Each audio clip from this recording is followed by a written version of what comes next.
မင်္ဂလာပါ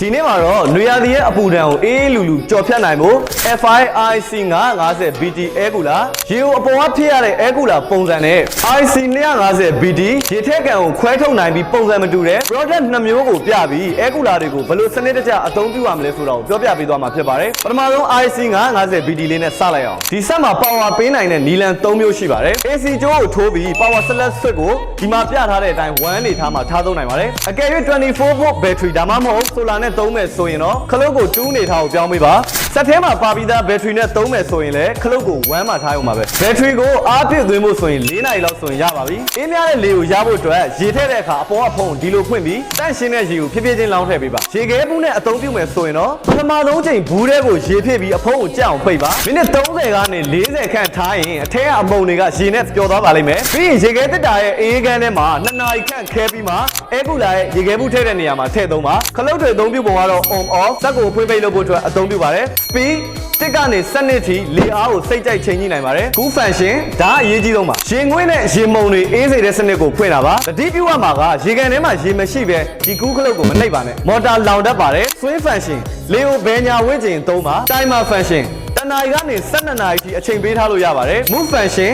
သူကတဘာဝလေလိုမျိုးလေအေးပေးတဲ့ပုံစံမျိုးဖြစ်ပါတယ်ဆက်တန့်ရှင်းဖို့နဲ့ကြာရှည်အသုံးပြုနိုင်အောင်ထိမ့်သိမ့်ဖို့ဆိုရင်တော့ပုံမှန်တန့်ရှင်းလုပ်ပေးရပါမယ်အထက်ကပြောင်းစကားတွေကိုဆေးဖို့အတွက်ဆိုရင်ဒီအနောက်ဖုံးကဝက်ဥတွေကိုဖြုတ်ပြီးအနောက်ဖုံးဖွင့်ပြီးစကားတွေကိုထုတ်ပါပြီးရင်နေပူထဲမှာ6လမ်းပါအရန်ညစ်ပတ်နေပြီဆိုရင်တော့ပြောင်းစကားတွေကိုအသစ်လဲပေးရပါမယ်ကိုယ်တိုင်မလုပ်တတ်ဘူးဆိုရင်လည်းကျွန်တော်တို့ F5 service center တွေမှာလာရောက်ဆေးကြောနိုင်ပါတယ်ခင်ဗျာဆက်အောက်ခြေကဒီရေထုတ်တဲ့အဆုတ်လေးကိုဖယ်ပြီးဒီဟောင်းတွေကိုပုံမှန်ဆွန့်ထုတ်ပေးပါအထူးသတိပြုရမှာကစက်ရဲ့ခလုတ်တွေရှိတဲ့ control panel ကိုရေမထိအောင်ဂရုစိုက်ပါအခုထပ်ပြောပြပေးမယ့်ဆက်လေးကတော့ FIIC 250 BT Air Cooler လေးပါဒီ model လေးကိုတော့အရှိအလုံးထက်ပုံမလွယ်ကူသွားတဲ့လုံဆောင်ချက်အသစ်တွေကိုပဲပြောပြပေးသွားပါမယ်ကျန်တာကတော့ရှေ့အလုံးလိုပါပဲ control panel မှာအရင်အထက်ထူးခြားသွားတာကတော့ light clock ပါဝင်လာတာပါဒီခလုတ်ကိုအသုံးပြုပြီးဆက်မှာပါတဲ့မီးကိုမိမိစိတ်ကြိုက်အလွယ်တကူအဖွင့်ပိတ်လုပ်နိုင်မှာဖြစ်ပါတယ် IC 250 BT မှာရေဖြည့်ရတာပိုပြီးအဆင်ပြေသွားပါပြီအပေါ်က cover plate ကိုဖွင့်ပြီးရေဖြည့်လို့ရတယ်လို့ဒုတိယနီးလန်းအနေနဲ့ရေကန်ကိုဒီလိုဓာတ်ရိုက်ဖွင့်ပြီးတော့လည်းအလွယ်တကူရေဖြည့်နိုင်ပါတယ်ရေသွန်းတဲ့အခါမှာလည်းနီးလန်းနှမျိုးကိုစိတ်ကြိုက်ရွေးသုံးနိုင်ပါတယ်